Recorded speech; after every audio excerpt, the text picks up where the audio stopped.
Hola a todos, estamos en el Rincón del Café y hoy nos encontramos con un gran divulgador, José Ili García. ¿Qué tal, José? Hola, hola, ¿cómo están, queridos del Rincón del Café? Muchas gracias por sintonizar.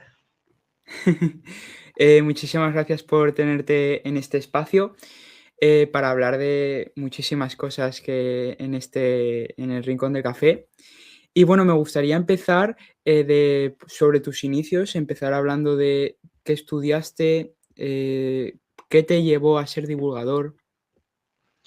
Pues yo estudié física, o sea, Sí, originalmente entré a estudiar geofísica, que es como el estudio de la Tierra, sí, y me di cuenta de que me interesaba saber preguntas más profundas y me tuve que cambiar a física. sí, Y estudiando física tuve un profesor muy bueno llamado Fernando Isaurieta, que hacía mucha divulgación científica. Y vale. entre él y un muy querido amigo que se llama eh, Cristian Jara, Mm, me incentivaron a la divulgación científica.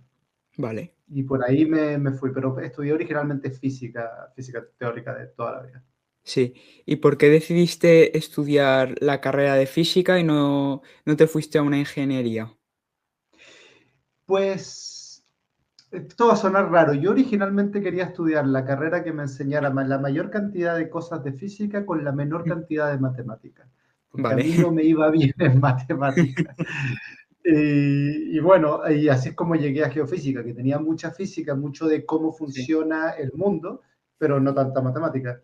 Y Mm, eventualmente me di cuenta de que era una mala idea y que simplemente tenía que asumir las matemáticas porque yo lo que quería saber eran los por qué de las cosas, en vez de los ingenieros que lo que quieren saber es el cómo construir en general, sí. como desde el más conceptual. Entonces yo quería saber los por qué y finalmente me tuve que cambiar a física y comerme toda esa matemática. Claro, porque la física tiene muchísimas matemáticas, ¿no? Sí, sí. Dependiendo la universidad, son múltiples cursos. Yo creo que uno dependiendo si te va a teórica o no, unos 8 a 14 cursos de matemáticas. Vale. Y la pregunta que te quería hacer es, ¿cuál es la gran diferencia que hay entre, por ejemplo, la física de primero de carrera a la física que das pues, en la escuela?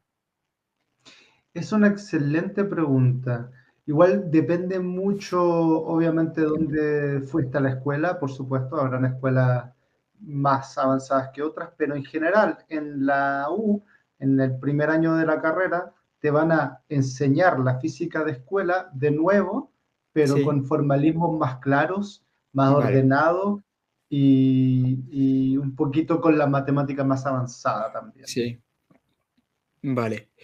Y para la gente que no sabe qué es la física, ¿cómo se lo podrías explicar con unas palabras simples? La física es el estudio de entre comillas, el por qué y el cómo funcionan Mm, las cosas, cómo funciona el universo, en lo más básico. El objetivo es traducir cualquier fenómeno que vemos a una ecuación que podamos entender y con esa ecuación poder ver si es que efectivamente el universo se comporta como decimos o no. Por ejemplo, Newton dijo, o sea, las cosas ya sabíamos que caían al suelo, obviamente, sí, pero cómo era el mecanismo, por qué caían al suelo no era tan obvio. Y Newton dijo, bueno, yo creo que las dos masas se atraen la una a la otra y mm, la razón a la cual se atraen es el cuadrado de la distancia y depende del tamaño de las masas y un montón de cálculos. Esa vale, ecuación que trajo después sirve, por ejemplo, para predecir los movimientos de los planetas, para predecir si es que yo lanzo una piedra, dónde va a caer, para predecir proyectiles, etc. Entonces, esos cálculos que nos entrega la ecuación de Newton nos permite utilizarla para entender el mundo. mm. Porque Isaac Newton fue un poco el que inventó ya la física moderna, ¿no? Es uno de los grandes próceres y Sí. también es el padre del cálculo, esta rama de Mm, la matemática súper importante. Entonces, entre lo que hizo por la física y lo que hizo por la matemática, hizo avanzar mucho el conocimiento mundial de la época. mm. Pero, por ejemplo, la física es un campo muy, muy grande, ¿no? ¿Cuál es el campo que a ti más te atrae y más interesante te parece? El que más me atrae a mí es el área más de la gravedad y del Vale, universo, sí, que no es necesariamente el que más dinero genera, que más dinero genera ahí en las tecnologías cuánticas, por supuesto, claro. y el estudio de los materiales, pero a mí me gusta mucho siempre este estudio como de la cosmología, de la historia del universo, de cómo funciona el universo en general y la gravedad y los agujeros negros, que es bien complicado, pero Mm. es lo que siempre me gustó más. Claro, porque la rama de la astrofísica, por ejemplo, en España no tiene las mismas salidas laborales que, por ejemplo, puede tener en Estados Unidos o Suiza o China, ¿no? Totalmente. La astrofísica depende mucho de a qué tienes acceso. Si tú estudias astrofísica en Chile, es muy Mm, posible, y sobre todo astronomía, es muy posible que te vaya muy bien en la capacidad de conseguir trabajo como investigador, porque hay muchos observatorios en Chile. Pero física, astronomía y todas estas carreras de niveles básicos de ciencia tienen menos trabajos en academia y menos trabajos en general, porque hay poco dinero en ello a nivel mundial. Obviamente uno mira el gran colisionador de hadrones y dice, pero eso es poco dinero. Sí, está bien, pero una farmacéutica le sirve a un montón de químicos y biólogos y bioquímicos y es mucho dinero y hay múltiples farmacéuticas. mm, Entonces, de las carreras más como bases, la física, la astronomía, la matemática son las que menos salida tienen, a pesar de que igual puedes trabajar como astrofísico, como físico, como matemático en empresas, pero más como en el análisis de datos y ese tipo de mm. cosas, programación, no tanto como físico, digamos. Claro, porque actualmente, por ejemplo, un físico que se quiera especializar va a tener mucha más salida laboral en el tema de cuántica, de ordenadores. Sí, Mm, computación cuántica especialmente tiene un área muy grande de dinero que se está invirtiendo porque todas las empresas en este momento quieren convertirse en la empresa que desarrolle el sí. primer computador cuántico útil. Mm, Entonces, ahí hay mucho dinero invertido. Si tú te vas a física cuántica y específicamente a computación cuántica, es bien probable que puedas conseguir un trabajo. Es difícil llegar ahí, es harto, ya, es una carrera compleja que requiere mucho estudio, pero si lo logras es bien posible que vayas a conseguir trabajo en esa área. vale. Bueno, pues sigamos a tu etapa de universitaria de física.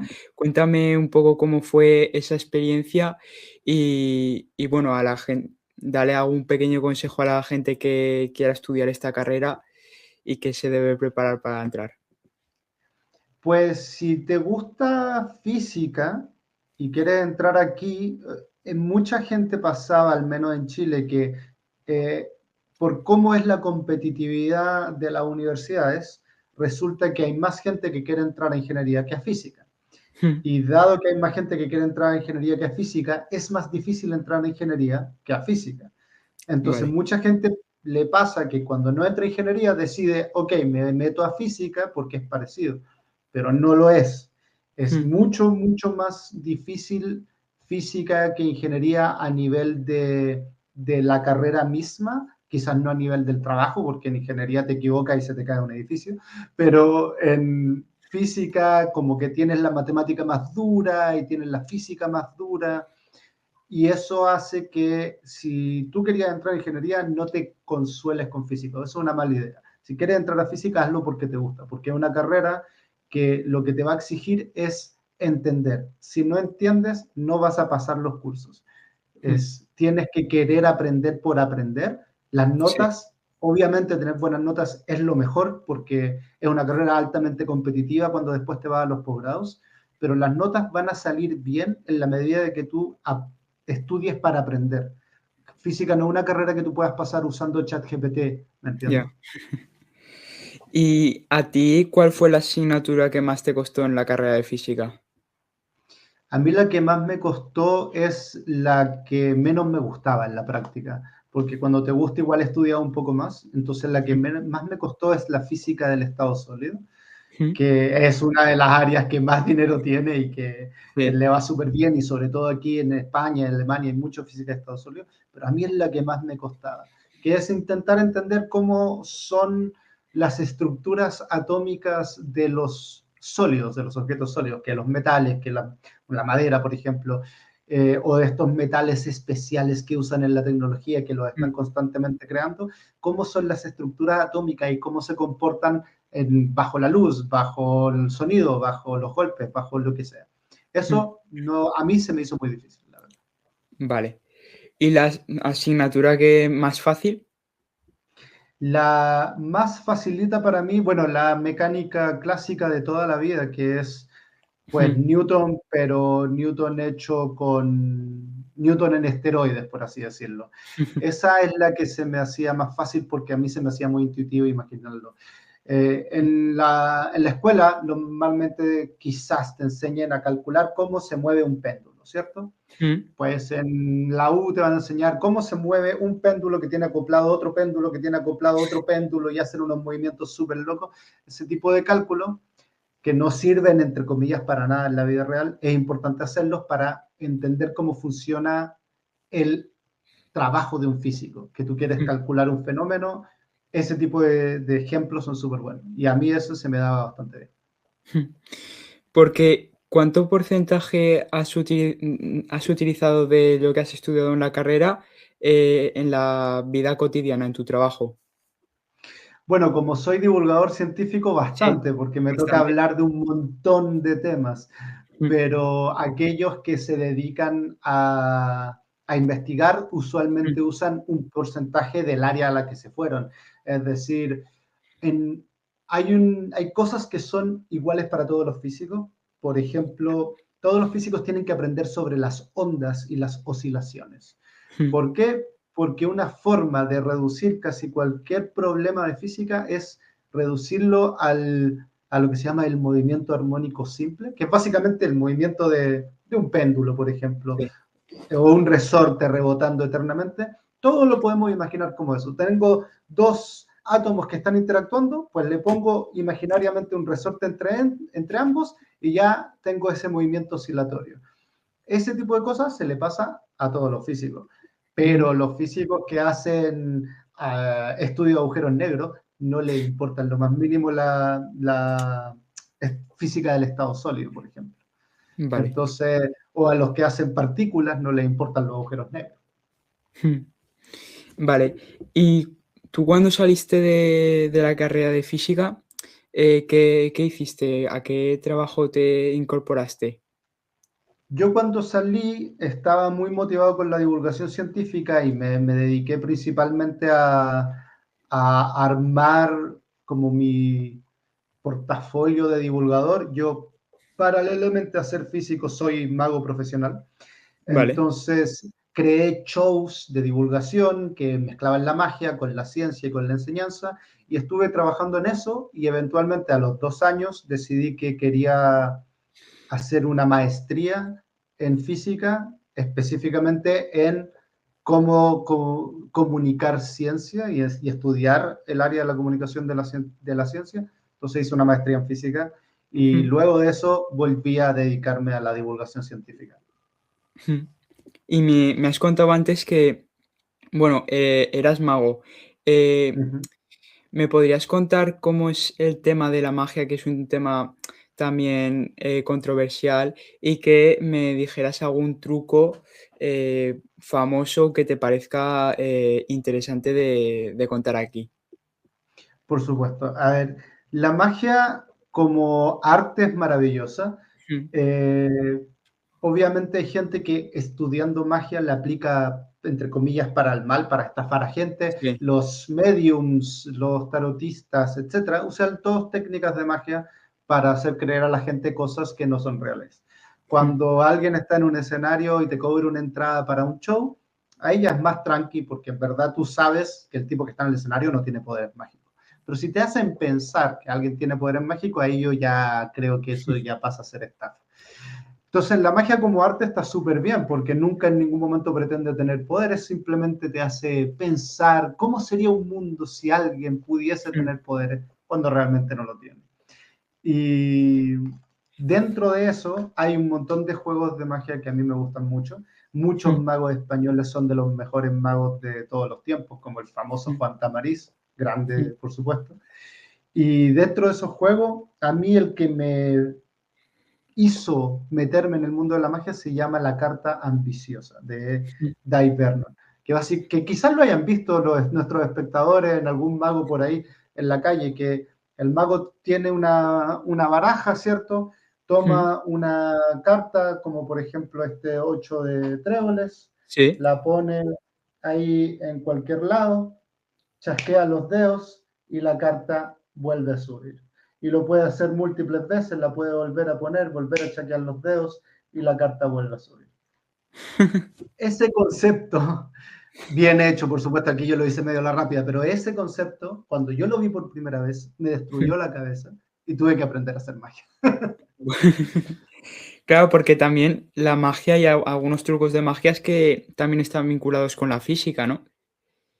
Claro, la magia como concepto lo que hace es, entre comillas, romper las leyes de la física para Mm, darte la sensación de un momento mágico. Entonces, eh, que yo rompo un objeto y lo vuelvo a recomponer, va en directa violación a la segunda ley de la termodinámica, sí. por ejemplo.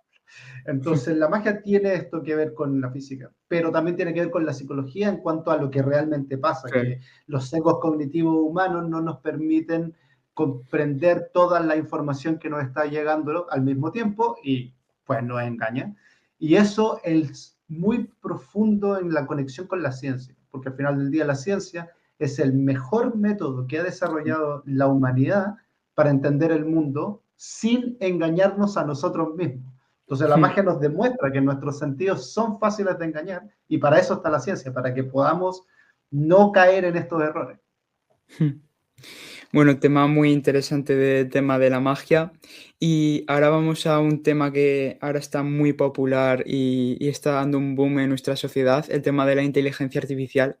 De qué opinas sobre esta revolución que está habiendo actualmente y si crees que, por ejemplo, en un futuro van a sustituir muchos trabajos. La inteligencia artificial tiene la capacidad de sustituir múltiples trabajos y es un boom súper importante hoy en día. Mm, Pero también veo muchas cosas que dicen los que la trabajan que no son ciertas en nuestro día a día práctico. Es decir, la inteligencia artificial hoy en día es muy útil para hacer muchas cosas, pero muchas las hace mal si no nos fijamos. O sea, escribir código es lo que mejor hace y es donde menos se equivoca. Entonces, si tú eres un programador, es mm, donde más probablemente mm, vaya a caer esa forma de trabajo lo antes posible. Pero también todo siempre va a tener que haber un programador como mínimo que esté revisando que la inteligencia artificial no haya hecho algo mal, porque ya hay casos donde alguien lanza una app hecha con inteligencia artificial y tiene unas vulnerabilidades súper grandes porque no hubo nadie revisando y se filtran cosas. O mm, yo, por ejemplo, la ocupo constantemente en mi trabajo como comunicador científico para escribir textos, escribir guiones, buscar ideas, pero siempre se equivoca, nunca lo hace bien. Y mm, yo siempre tengo que corregir, siempre tengo que asegurarme que no se inventó un paper, que no miró información incorrecta. Eso es súper importante. Y a medida que cada vez hay más inteligencia artificial creando contenido, va a ser cada vez peor porque la inteligencia artificial se basa en el contenido ya creado. Entonces después vamos a tener inteligencias artificiales basándose en lo que otras inteligencias artificiales crearon. Y eso sí. no es una buena solución. Pero sí hay trabajos que van a ser eventualmente menos contratados, a Mm, pesar de que no debería ser así. Que, por ejemplo, cada vez va a ser más fácil sustituir a alguien que te haga diseño gráfico de un cartel que tenéis que hacer para tu evento, y quizás ya no llama ya a alguien, lo haces con inteligencia artificial. Pero Coca-Cola no va a dejar de contratar diseñadores gráficos porque la inteligencia artificial puede hacer el cartel, porque Coca-Cola no lo va a hacer con inteligencia artificial, ¿me entiendes? mm, La campaña de marketing no la va a hacer la inteligencia artificial, pero para trabajitos pequeñitos, que quiero que me diseñes un logo, te lo puede hacer la inteligencia artificial, pero si eres una empresa grande, no se lo va a dejar la inteligencia artificial. artificial, va a contratar a alguien. Entonces, en ese tipo de detalles es donde yo creo que veo más la diferencia. Y por ejemplo, en el tema de la divulgación, ¿estás notando como un cambio? Pues sí, se nota mucho más en cuentas, sobre todo en redes sociales, cuentas que quieren meterse en el nicho porque es dinero y mucha cuenta como falsa que hoy en día se mete en cualquier nicho e inventa con inteligencia artificial contenido para poder sacar views, ahí se nota. Y el problema está en que, como digo, no revisan, entonces están haciendo desinformación. Muchas veces inventan contenido, inventan videos falsos, que ese sí va a ser un problema, el saber identificar cuando un video es falso o no, ya cada vez es más difícil, o cuando una imagen es falsa o no. Eso sí va a ser un problema y ahí sí que vamos a tener problemas en cuanto a las redes sociales. Va a ser cada vez más difícil estar seguro si lo que estamos viendo es falso o no. Claro, porque ¿tú crees que en un futuro vamos a tener como problemas de identificar si, por ejemplo, un vídeo está hecho con IA o no? Ya es un problema. O Bueno, sí. sea, hay gente que sí es capaz de hacerlo, pero no todo el mundo, y no si no estás prestando atención, ya es un problema. Y eso tiene una solución, lo que pasa es que no la quieren implementar. Pero si tú pones marcas en el código del video, de la imagen, que te diga que son inteligencia artificial y que no se pueda borrar esa marca, que se puede hacer porque ya se hace con, qué sé yo, cuando la cámara de fotos saca una foto, tiene una marca de con qué cámara fue sacada, eso no lo puedes modificar y si lo modificas queda claro que fue modificado. Eso ya se puede hacer, sin embargo no lo hacen. ¿Por qué no lo hacen? Vaya a saber uno. Pero las leyes van a tener que empezar a cambiar para a ponerse al día, porque es un problema esto, porque después vamos a tener un video del presidente de turno diciendo algo que no es cierto y ya Ya, sabemos que eso es malo. sí. Y, por ejemplo, en el papel de la educación, ¿crees que va a hacer más mal que bien esta herramienta? Es una excelente pregunta.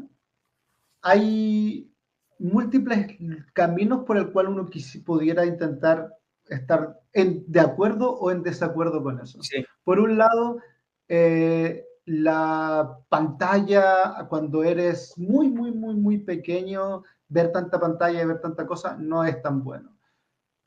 Por otro lado, utilizar la inteligencia artificial constantemente para que te resuelva problemas y no resolverlos tú, no es tan bueno porque no aprende a resolver el problema. Ya. Pero por otro lado, cuando tú ya sabes resolver el problema, la inteligencia artificial es súper útil porque tú ya sabes lo que tiene que hacer, simplemente lo hace por ti. Es como, yo ya sé sumar 2 más 2, pero puedo pedirle a la calculadora que lo haga. Es como, no voy a dejar de saber sumar porque lo use la calculadora. En ese sentido, la inteligencia artificial no es un problema. Desde un punto de vista histórico, se dijo cuando salió la radio que no iban a haber más profesores, que ahora que existía la radio iba a haber un profesor y todas las escuelas iban a tener una radio y ya. Obviamente eso no pasó. Luego salió la tele y dijeron, ahora sí que sí, ahora no van a haber más profesores, vamos a poner teles en todos lados y va a haber un profesor y va a dictar la clase para todos los alumnos.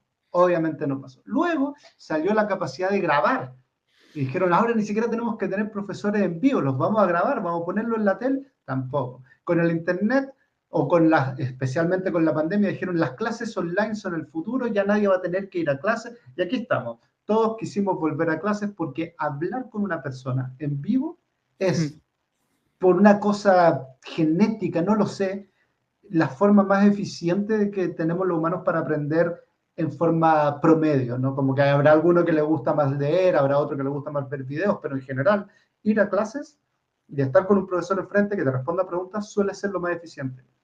Yo sospecho que en un futuro lejano tendremos robots que sean lo suficientemente cercanos y se sientan suficientemente humanos para que podamos reemplazarlo, pero que la inteligencia artificial te vaya a enseñar a inglés mejor que un profesor o que los métodos clásicos, lo veo difícil.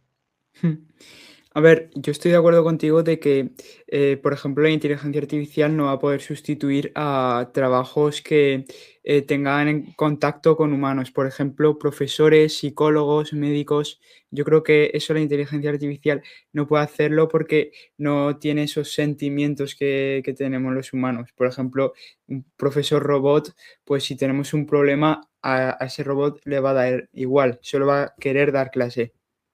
Exacto, totalmente. Sí. Y entonces, para mí, la inteligencia artificial es una herramienta que muy buena si quieres buscar información o quieres divulgar, pero siempre buscarlo, también contradecirle que muchas veces, como has comentado antes, se equivoca y bueno, en un futuro, pues eso, por ejemplo, en el tema de la divulgación, yo creo que puede ser beneficioso también, porque igual hay inteligencias artificiales que se centren en ese aspecto y te ayuden más a buscar información más rápido. Claro, la inteligencia artificial aplicada a problemas específicos es muy, muy útil. O sea, cuando uno lo toma como ChatGPT, que es un poco yo hago todo, es Mm, más probable que tenga errores cuando quieres que haga algo muy práctico, muy específico. Probablemente no cuando hagas código, porque es lo que mejor hacen todas, porque es lo primero que se enfrentan los que las crean. Dicen, primero arreglemos el código, después el resto. sí, Pero las inteligencias artificiales especializadas, muchas veces hoy en día los agentes son tipos de inteligencias artificiales especializadas, pero hay unas mucho más, son increíblemente buenas. Por ejemplo, AlphaFold es una, no sé si decirlo empresa, pero hoy en día es como una inteligencia artificial creada por un montón de investigadores asociados a la empresa que crearon esta inteligencia artificial para que les ayude a entender cómo se doblan las proteínas. Porque tú puedes tener una proteína que tiene estos 8 átomos específicos.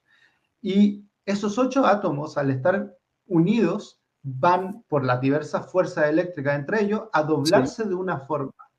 Cómo se doblan no es obvio para mm, nada no es obvio. Y hasta que no llegó AlphaFold, no, no era fácil solucionarlo. Cada como proteína nueva que tenían que doblar tomaba mucho tiempo y tomaba muchas horas de investigación para dar con ella. Hasta que desarrollaron AlphaFold mm, y ya dejó de ser un problema. Ahora es como una calculadora. Ahora es como que sí, va y dice, mira, tengo esta proteína, dime cómo se va a doblar. Así, ok. O le puedes decir, mira, necesito una proteína que se doble de esta manera y que tenga estos átomos. Ok, esta es la configuración. Como que resolvió el trabajo de, no sé, 200 años de ya, investigación con esa inteligencia artificial. Es impresionante. Entonces, mm, cuando la haces específica para un tema, es muy, muy, muy, muy buena. Pero no pueden ser específicas para todos los para temas, como todos. los humanos somos, que somos muy buenos en muchas cosas a la vez. Incluso los que menos estudian son muy buenos en muchas cosas a la vez. Cosas Mm, que para la inteligencia artificial son extremadamente difíciles. O sea, lanzar una pelota y agarrarla con la mano es un montón de código para un computador y para nosotros es ni lo pensamos. mm. Porque tú crees que, por ejemplo, organizaciones como la NASA tiene ya inteligencias artificiales que estén especializadas, por ejemplo, en astrofísica Múltiples, sí. múltiples. Toda la astronomía que utiliza análisis, como que sacan fotos increíbles del espacio, utiliza Sí. inteligencia artificial para procesar esos datos, porque son gigas y gigas y gigas y gigas de uno y ceros que tienen que ser procesados. Entonces, Mm, sí, utilizan múltiples inteligencias artificiales para múltiples cosas. mm. Pero ahí están todos los astrofísicos, no despidieron a ninguno. Claro, porque también necesitas a personas también que controlen el trabajo de la inteligencia artificial. Claro, que sepan identificar cuándo se equivoque y cuándo no. Una de las primeras que se hizo famosa, esto ha sido hace unos 20 años atrás, o más quizás, se llamaba Watson y Mm, estaba en el John Hopkins Hospital, allá en Estados Unidos, y era básicamente una sala completa del hospital, y tenía parlante, el hospital tenía parlante en un montón de micrófono y parlante en un montón de salas, entonces un médico podía dictarle los síntomas al parlante, o sea, al micrófono, y el mm, parlante o el computador le daba un diagnóstico posible. Y Watson tenía una capacidad de certeza de como el 95%, casi siempre le pegaba. Mm. Pero cuando se equivocaba, era como que decía, ah, no, esta persona tiene la peste negra, y es como, la peste negra no existe hace siglos, ¿caché? Como que se equivocaba muy, muy mal. Entonces, para eso tenían que igual todos los médicos confirmar que el diagnóstico era el correcto. Pero lo que sí hacía Watson es que ahorraba tiempo de investigación, porque obviamente no nos vamos a memorizar todas las enfermedades del mundo. Ya, Para eso hay que usar la inteligencia artificial, para ahorrarnos tiempo. claro. Vale, pues antes de hablar de temas de divulgación, me gustaría Sí, que claro. tocáramos el tema de la educación, de qué Ajá. opinas de la educación actual que hay en España y también que me contarás la de Chile, qué diferencias claves ves. Bueno, la educación, yo pasé un tiempo por Alemania, la educación que yo veo en Europa a nivel de escuela, comparada con la de Chile, también comparada con la de Chile cuando yo estuve ahí, Mm. la veo más avanzada en general. Veo que llegan especialmente en matemática, veo que llegan más profundo en cuanto a conocimiento de matemática de lo que se llega en Chile. Eh, También por simplemente cosas culturales del país en el donde están, tienen acceso a más cosas. No hay de base más dinero a nivel educativo en España que en Chile. Por lo tanto, de base hay mejor acceso a, qué sé yo, vamos al Museo del Prado a ver obras de arte clásico versus en países de Latinoamérica donde no vas a encontrar esas obras, sino que las vas a tener que ver en un libro. Encontrarás otras cosas, por ejemplo, en Latinoamérica vas a tener acceso a increíbles museos de arte precolombino, genial. Pero cuando te ves enfrentado como latino o sudamericano o países del sur global en general a competir con personas de Europa que suelen competir en este tipo de información cuando entra a la universidad, etcétera, ahí se ve claramente la diferencia, como en el acceso a qué sé yo, a instrumentos musicales, a computadores quizás cuando eres más joven, etcétera, tecnologías. Habiendo dicho eso, yo en general en la educación veo que se enseñan cosas que creo que no deberían enseñarse y no se enseñan cosas que sí deberían enseñarse. Y eso lo veo así en todos lados. O sea, no sé si a ti te enseñaron, pero a mí no. A mí nadie me enseñó cómo tengo que hacer todo el proceso de los impuestos. Como a mí en la escuela nadie me enseñó a cocinar, cómo llevar una casa cómo ser un adulto funcional, sino que me enseñaron miles de fechas de eventos históricos que ahora no me importan y que la única vez que la he usado en mi vida en un juego de trivia.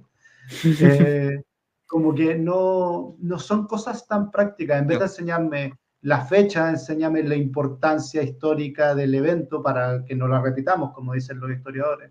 Enséñame, en vez de enseñarme a integrar, si es que yo lo que me interesa es ser artista, enséñame la parte práctica de, bueno, cómo postulas un proyecto para ganarte un curso, un concurso como financiamiento para el arte cuando te salgas del colegio, ¿me entiendes? Como cosas prácticas que efectivamente vas a usar, cómo llevar una casa, cómo cocinar, cómo se lavan los diferentes tipos de ropa, cómo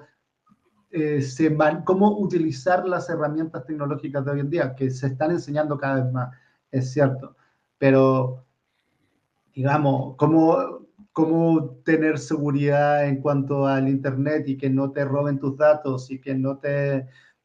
Ese tipo de cosas se enseñan poco en la U, se enseñan poco en el colegio y creo que son bastante más importantes. ¿Por qué es importante la democracia? En vez de enseñarte la Tierra es redonda, enseñarte por qué la Tierra es redonda, para que cuando llegue un terraplanista y te diga la Tierra es plana, tú digas, no, no, la Tierra es redonda por esto, esto y esto. ¿Me entiendes? En vez de decir, Es- no, yo solo sé que la Tierra es redonda. Estoy muy de acuerdo contigo de que yo creo que en la educación pues se necesitan enseñar cosas que te van a servir para un día a día. Por ejemplo, que una fecha muy específica, pues tampoco te va a servir mucho, pero saber por qué es este impuesto, pues sí te va a servir para el día a día. También que te enseñen temas de economía básicos, de con tu primer sueldo, dónde puedes invertirlo, qué hacer con él. Cosas que Claro. en un futuro te van a servir, porque eh, para qué te sirve que saber una guerra muy específica, pues sí, para el trivial o para una película, pero para poco más. Claro, o sea, es importante cierto nivel de bagaje cultural, que Sí, es porque al final del día las élites económicas se diferencian de la gente a punta de bagaje cultural. Es como yo fui a este museo y vi esta obra, y si tú no sabes de la obra de la que te estoy hablando, ya te empujo y te dejo más fuera. Entonces, hay ciertas cosas que es importante saber porque te puedes topar con gente de todo el mundo y es muy, muy enriquecedor poder hablar de múltiples temas. sí, Entonces, eso está bien, pero eh, pensar el por qué se enseña cada una de esas cosas. Muchas veces se enseñan conceptos porque sí. Está bien aprender matemáticas, es súper importante. Sí, todos tenemos una calculadora en el teléfono que puede resolvernos los problemas, pero las matemáticas no se enseñan para que tú resuelvas problemas a mano, se enseñan para que puedas crear pensamiento abstracto, que las matemáticas son de las mejores herramientas para generar pensamiento abstracto. Pero nadie en el colegio te dice que te están enseñando matemáticas para el pensamiento abstracto. Entonces, están todos los niños pensando, ya, pero yo, ¿cuándo voy a usar el sí. determinante de una matriz? Es que ese no es el punto, ¿me entiendes? Pero, claro, dímelo así, enséñame lo que necesito para el pensamiento abstracto y después, a menos que yo quiera dedicarme a la STEM, déjame ir y déjame ir a donde yo me interese, que si me interesa la historia, ahí méteme todas estas fechas, que si me interesa el arte, démosle a dibujar y pintar y tocar música y escribir poemas hasta el infinito. Que en conclusión, tú, por ejemplo, a partir de un curso específico ya pondrías asignaturas en las que te van a servir para tu futuro laboral. Por ejemplo, si quieres ser médico, no hacer límites en matemáticas y saber anatomía. No me metería tanto con clases que te van a enseñar en la U, porque te las van a enseñar igual, pero sí reduciría algunas cosas. Yo sé, por ejemplo, en medicina igual te van a tener que enseñar matemáticas, porque si tú estudias cualquier área de ciencias, tienes que aprender estadística para Sí, poder entender los papers que leas. Y no hay forma de eliminarlo. Si a ti te gusta levemente la ciencia, la estadística la tienes que aprender. Y si te gusta psicología, no pienses que psicología no es ciencia, tienes que aprender estadística. Entonces, claro, pero, a ver, no tienen por qué saber matrices los médicos, ¿me entiendes? ya. Eh, puede que en algún médico lo utilice para alguna cosa, pero en general no. En general los médicos no necesitan eso.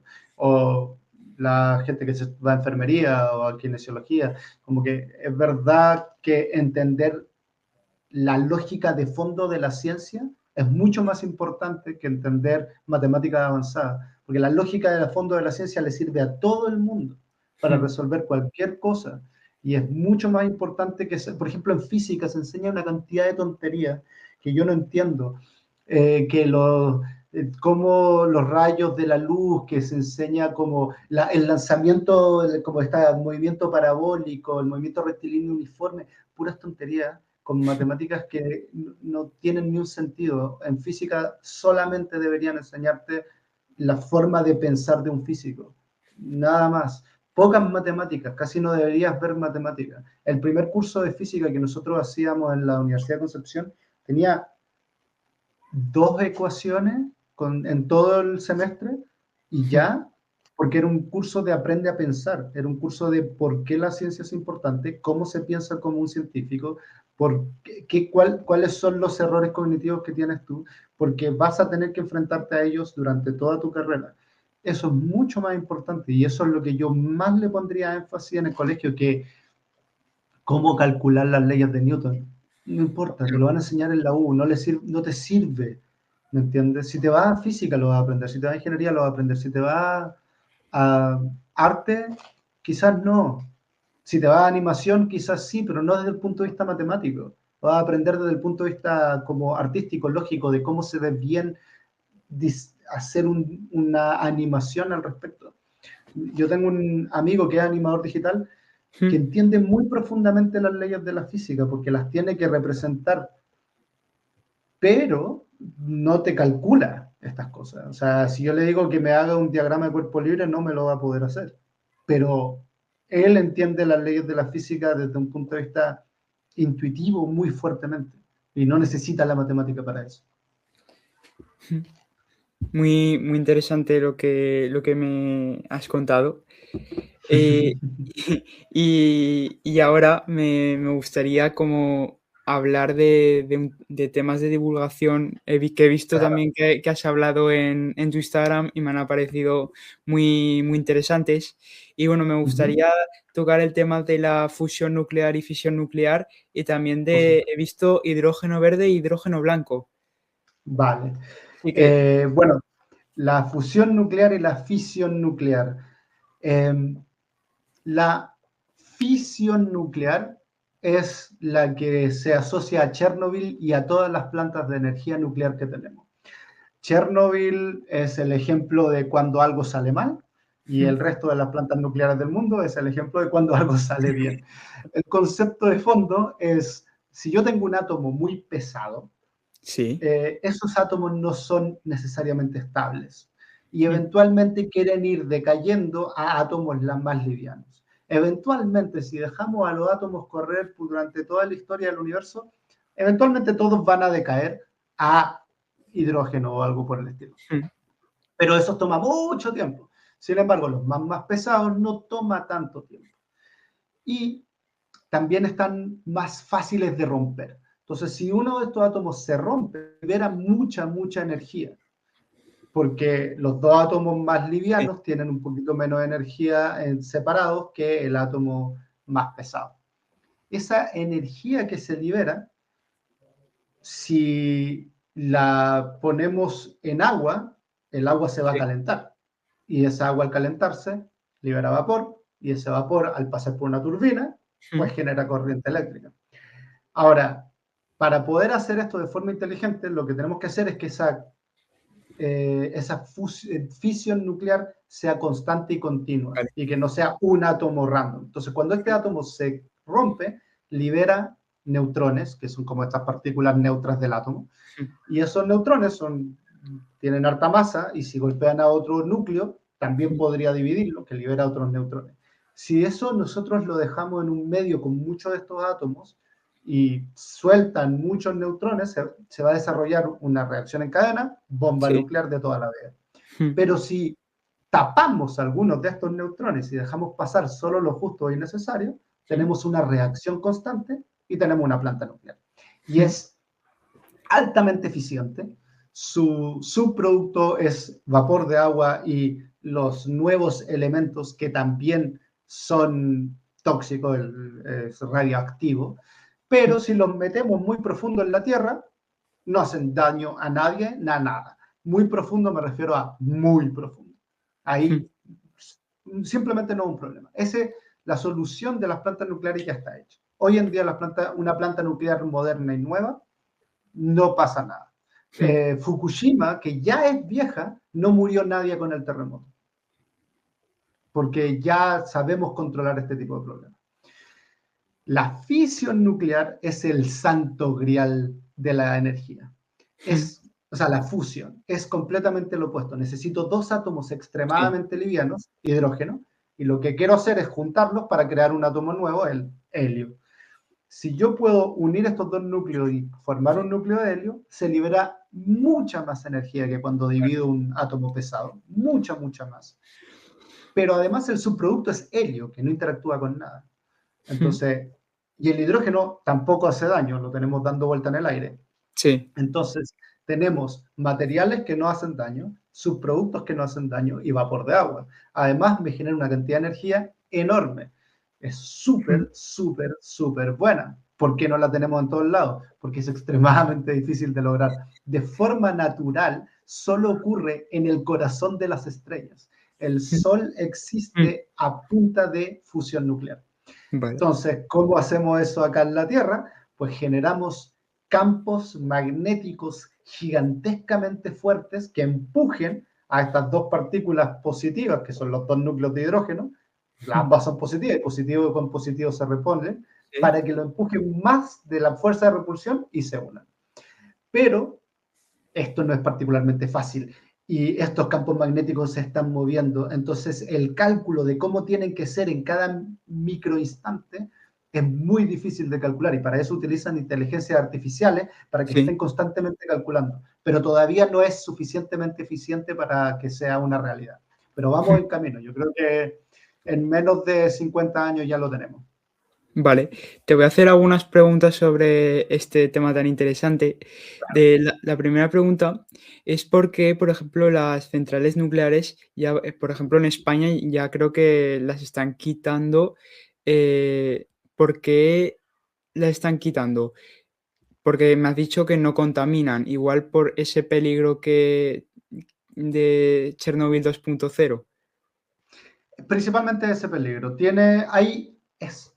Es en la realidad de las cosas, principalmente porque el público no las quiere y al final del Vale, día los políticos hacen sí, políticas públicas para la gente, entre sí. comillas, y en Alemania las sacaron porque el público no las quería. En Francia el público las quiere, no las están sacando. Entonces depende un poco del país. En general, además, una planta nuclear toma 10 años mínimo desde que la pones, desde que decides instalarla hasta que está operativa. Entonces, empezar a hacer plantas nuclear como reemplazo a energías que quieres sacar, como el carbón, toma tiempo. La gracia es que ocupa muy poco espacio. Una planta nuclear ocupa muchísimo menos espacio que una planta de paneles solares y funciona todo el día y toda la noche sin parar. Pero el riesgo es alto y la gente tiene mucho miedo y está bien que tengan miedo, pero mientras no les expliquemos que ese miedo es bastante manejable y que en verdad ya casi es imposible que uno de estos fallos ocurra y mate a mucha gente, quizás deberíamos poner más plantas nucleares, pero no como única solución, no podemos llenar todo de plantas nucleares. El combustible, igual de aquí a 1000 años, de aquí a 500 años, se va a acabar, va a dejar de haber uranio radioactivo eventualmente, o torio o lo que sea, porque se acaba. Entonces, igual debemos hacer el traspaso energético a eventualmente fusión, que ese es cero problema, pero paneles solares, paneles, o sea, molino eólico, turbina eólica, undimotriz, mareomotriz, etc. Es importante tener una variedad, pero Claro. no deberíamos dejar de tener plantas nucleares. Es muy, muy importante seguir teniéndolas. Pero respecto a la producción de energía de las centrales nucleares, ¿es verdad que una central nuclear produce igual la misma energía que 10.000 o 20.000 energías eólicas? Molinos de viento. Las nucleares por metro cuadrado producen muchísimo más y en general producen mucho, mucho más. Son una fuente de energía muy eficiente. El detalle está en también cómo calculas todas estas cosas. Hay algunos Claro. artículos que dicen que las centrales nucleares son extremadamente poco eficientes, porque el personal es muy caro, la construcción es muy cara, los materiales son muy caros, están altamente regulados, porque obviamente nadie quiere que alguien llegue y compre uranio y haga una bomba nuclear, entonces están altamente regulados y esto hace que sean más caras. Y hay artículos que dicen las centrales nucleares en muchos países se van a pérdida de forma constante. Sí, Pero después tú vienes y dices, ya sí, pero las centrales de carbón, por ejemplo, que se supone que son altamente económicas y que dan muchas ganancias, tú nunca estás considerando el gasto del sistema de salud por cada una de esas plantas de carbón. No estás considerando los gastos que tienes que hacer en reducir de forma real el carbón introducido a la atmósfera. Cuando tú empiezas a considerar esos gastos y consideras, por ejemplo, cuánto reduce en el sistema de salud una planta nuclear, pues entonces ya si ganan dinero, ya no son una mala idea. Todo depende cómo tú haces el cálculo. Las plantas nucleares son más eficientes que las turbinas eólicas por el simple hecho de que pueden funcionar constantemente. Las turbinas eólicas y los paneles solares tienen el problema Claro, de que uno funciona a la mitad del tiempo y las turbinas cuando hay viento.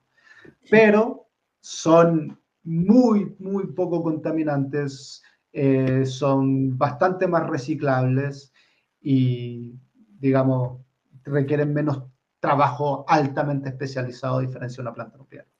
claro, porque también un país no puede depender 100% de los recursos naturales como el viento, la luz, porque imagínate Exacto. que un día hay menos viento o menos luz que otro, no puedes depender 100%. Entonces Exacto. yo creo, como has dicho tú anteriormente, pues tendríamos que tener igual un 60% igual de energías renovables y ese 40% de centrales nucleares.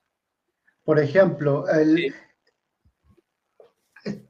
la gente que se dedica a estudiar cómo hacer energía para los países en términos de políticas públicas ya tiene bastante solucionados esos cálculos. No es sí. algo que nosotros tengamos que inventarlo. Lo que pasa es que los políticos tienen que hacerle caso a los investigadores, pero está bastante resuelto cuánto necesita un país, qué tiene que hacer. O sea, algunos lo dividirán más para un lado o para otro, pero digamos, la transición energética ya te la han dicho hace rato cómo se tiene que hacer, es simplemente meterle un montón de dinero para que se haga. Vale. Y el otro tema que te he dicho que comentáramos es el del tema de hidrógeno verde e hidrógeno blanco. ¿Cuál es la diferencia entre estos dos hidrógenos? Pues el hidrógeno como fuente de energía tiene nombres dependiendo de qué tan limpio o de la forma de extracción que tenemos, ¿me entiendes? Sí, Entonces, el hidrógeno verde es el famoso que finalmente es yo produzco hidrógeno en sí. una planta y así obtengo hidrógeno. Muchas veces lo puedo sacar desde la electrólisis, de dividir el agua, pero lo produzco en algún lugar y así y el hidrógeno que obtengo es el hidrógeno verde. En cambio, el hidrógeno blanco es el hidrógeno natural que puedo encontrar en cavernas, que porque el hidrógeno es muy fácil que se mezcle con algo, entonces en el aire no te va a hacer bien, en el aire lo tienes que descomponer. Pero hay veces que tú encuentras, de la misma forma que encuentras cavernas de gas o que encuentras cavernas de helio, puedes encontrar cavernas de hidrógeno. Y ese es maravilloso porque no hay que hacer nada, hay que ir y sacarlo y meterlo en un contenedor. El problema está en que no tenemos idea cómo encontrar esas cavernas. Hay cavernas que son más fáciles de encontrar que otras porque tú dices, bueno, el gas natural normalmente se va a dar cuando estas condiciones estén y esas condiciones las puedo identificar, pero el hidrógeno todavía no sabemos en qué condiciones se da de forma natural y mucho de ese hidrógeno puede ser muy antiguo, entonces simplemente quedó atrapado por formaciones terrestres. El problema del hidrógeno blanco es no sabemos cuánto hay bajo la Tierra, dónde encontrarlo y cómo encontrarlo, pero hay un montón de gente dedicada a buscarlo. Y existe una planta de hidrógeno que da energía a todo un pueblo en un lugar de África que no recuerdo el nombre, que básicamente encontraron un pozo de hidrógeno, pusieron una planta ahí y ese pueblo tiene energía limpia Buah, 100% sin problema. increíble. Sí, sí, sí, es genial. Y el Sí, hidrógeno como fuente de energía es maravilloso porque tú lo único que tienes que hacer es quemarlo. Quemarlo significa agarrar hidrógeno y juntarlo con oxígeno. Y sí. el hidrógeno con oxígeno da agua. Entonces, quemar hidrógeno es literalmente generar agua. Agua, sí. Buah, porque tú lo que me has comentado del hidrógeno blanco es que no saben dónde encontrarlo, pero sí saben cómo hacerlo, ¿no? O sea, el cómo hacer hidrógeno, en general sí, tú puedes Sí, agarrar agua, la pasas por electricidad, va a dividir el sí, oxígeno del sí. hidrógeno y ahí puedes sacar hidrógeno.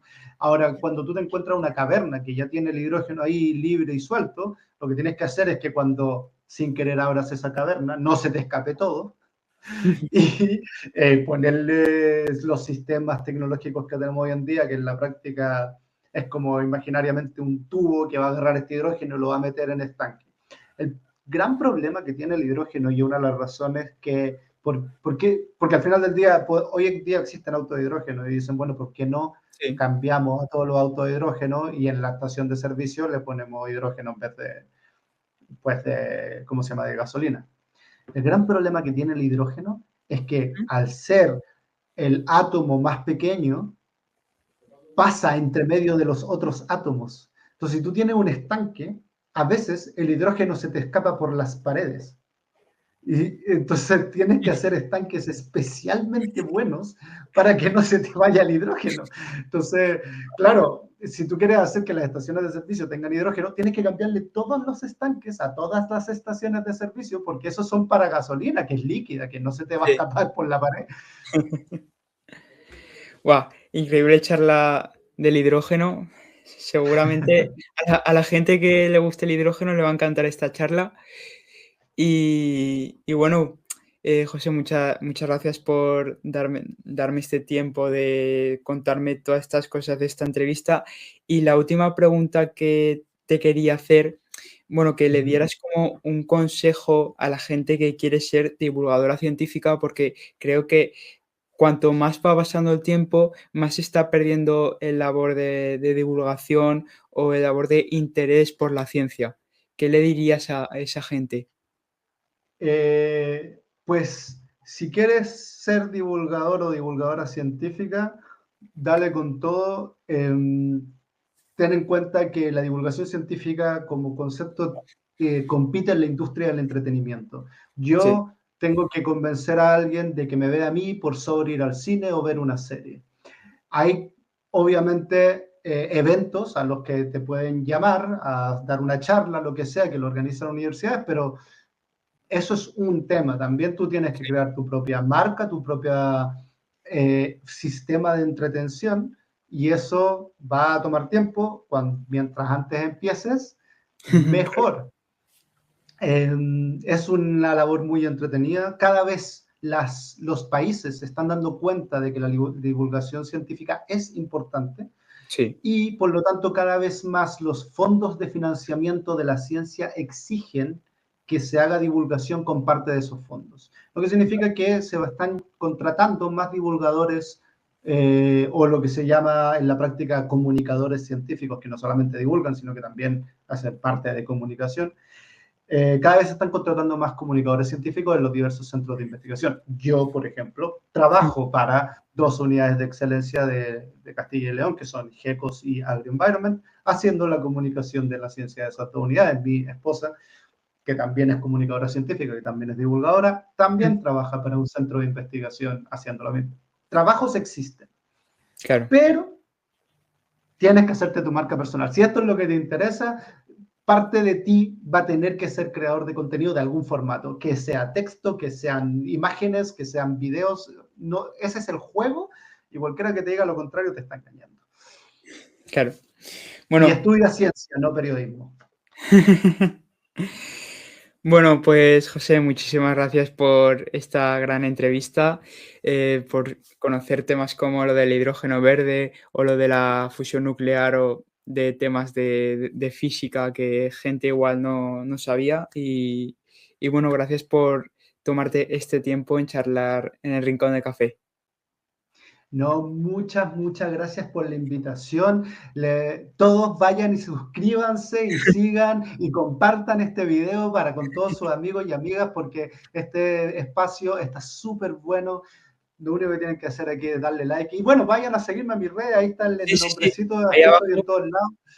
estarán. Y eso mismo, vayan a la descripción, síganme, pero muchas gracias de verdad por invitarme, yo lo pasé muy bien. Pues me alegro, José. Hasta la próxima. Muchísimas gracias. Chao. Adiós.